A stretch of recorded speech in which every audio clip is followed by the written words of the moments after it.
So how's it guys, Box here and welcome to my review of a TT Isle of Man 2. So I've been playing this game quite a bit, as you can see from our career mode series that's out on the channel, and I've been enjoying it a lot. So the review is probably going to be a bit more focused on the single player side of it, having not played multiplayer, but there is multiplayer on here. There's online multiplayer and there's offline multiplayer, which is nice to see. Not many games are split screen, so that'll be fun for if you're playing it with friends on console. So yeah, that is one side of the game I haven't explored much, but I would like to get into a bit more. But like I say, this review is going to be more focused on a single player aspect of it. So the game, it places you in the role of a rider, which means there will be no like broadcast element to the game. I mean, if you look at the MotoGP 20 games, there's commentators before races, stuff like that. It builds the experience, but with the TT game, that isn't really the case here. But that's not a bad thing, because, I mean, the game is focused on it's a time trial, go as fast as you can. There are races where you race against the AI and stuff, but that is the main point of the TT. It's a time trial, go as fast as you can. It's you, the bike, and the circuit. What can you do? So that experience is really shown throughout the game, which is good. There are 3 maps, so you've got Ireland, England, and the Isle of Man, obviously. So the Isle of Man is the full TT circuit. We saw it in the previous game, and it's back. We now also have Ireland, and we have the Irish Championship in career mode. We also have England and a few road circuits from England as well, so that's good to see.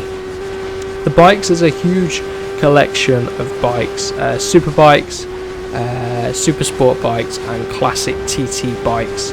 So a nice variety to get your hands in, your teeth stuck into. But if you're in career mode, you will either be purchasing bikes. So at the minute, I've purchased a super sport bike, or you'll sign up for a team. So I've also signed up for the Kawasaki Super Sport team. So you'll either race your own bike, buy parts for it, and upgrade it that way, which will cost a lot of money, and you need to be good to win races, get the money, and then reinvest it in your bike. Or you can just keep using your team bike, which is what I've been doing. But in the future, I may purchase a super bike rather than sign up for a team. But we'll see what happens anyway with that career mode. So like I say, there is the classic TT bikes, and this is an element which we've seen a lot in bike games over the recent years. So MotoGP, you will see that there is the historical riders. So the Isle of Man TT is showing the classic historic TT bikes, which is fun. Make sure you check that out if you see the game. If you are a huge, like a lifelong TT fan, you will see those classic bikes in there as well. So in terms of game modes, then there is, like I've said, the multiplayer, which I haven't really touched on. Single player, well, the offline multiplayer and the online multiplayer. Then there are single player modes. There's time trial mode. There is a free roam mode as well, which is new this year. I don't believe it was in last year's game. So that free roam mode is only on the island map, unfortunately. It would be good to have the TT map at the Isle of Man, but I mean, you can do that in time trial anyway. So the free roam, you basically just go around Ireland on your bike, do whatever. There's an airport there which you can do some drag races on, not 60 times. There's little challenges like that in the free roam mode, which is pretty cool. That's the first thing I really did, just to get used to the physics of this game. So do that free roam mode. That was fun at the airport, trying to break into the hangars and stuff like that, see if you can get into it, but the game will let me in. So check out that free roam mode.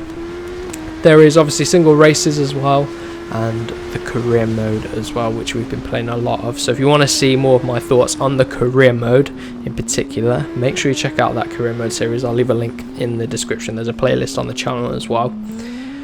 So then this brings me onto the physics of the game. I mean, the physics, they've improved a lot since the first game.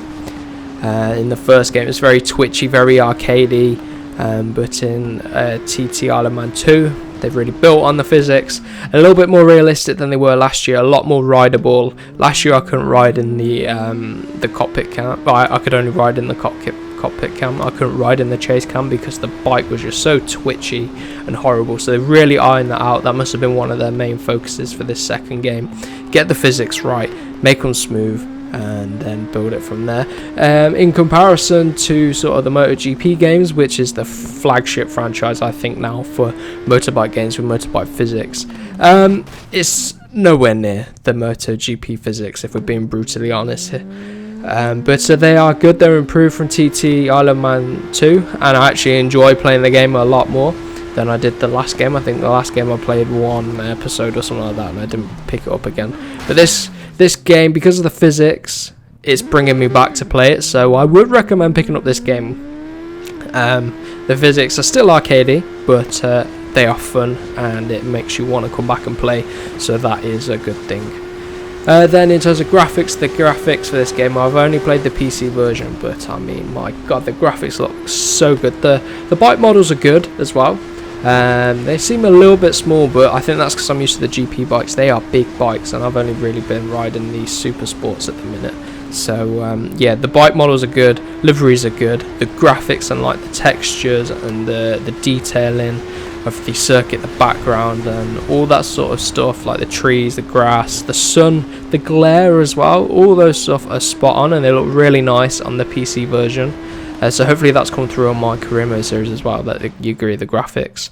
The sounds are good as well, they could be improved a little bit, but I love the exhaust pops and crackles and little snaps and stuff like that they make on the overruns and stuff like that, and decelerating. It all sounds really good. So overall, I would say this game is a good motorbike game. It's not the best one out there, but considering where it's come from with the original TT game, it's good to have a fun, enjoyable, solid TT Isle of Man experience.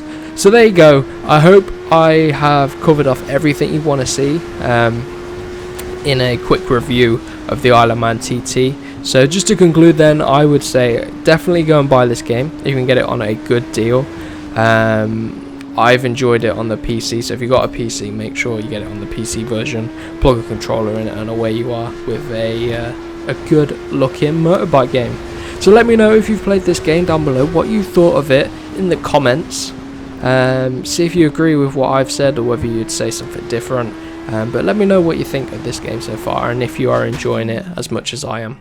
So for now, if you are new around here, make sure you do subscribe for more TT career mode. Also, MotoGP content coming your way. MotoGP 20 is releasing in a few weeks time, so make sure you stay tuned to the channel for that and subscribe if you are new around here.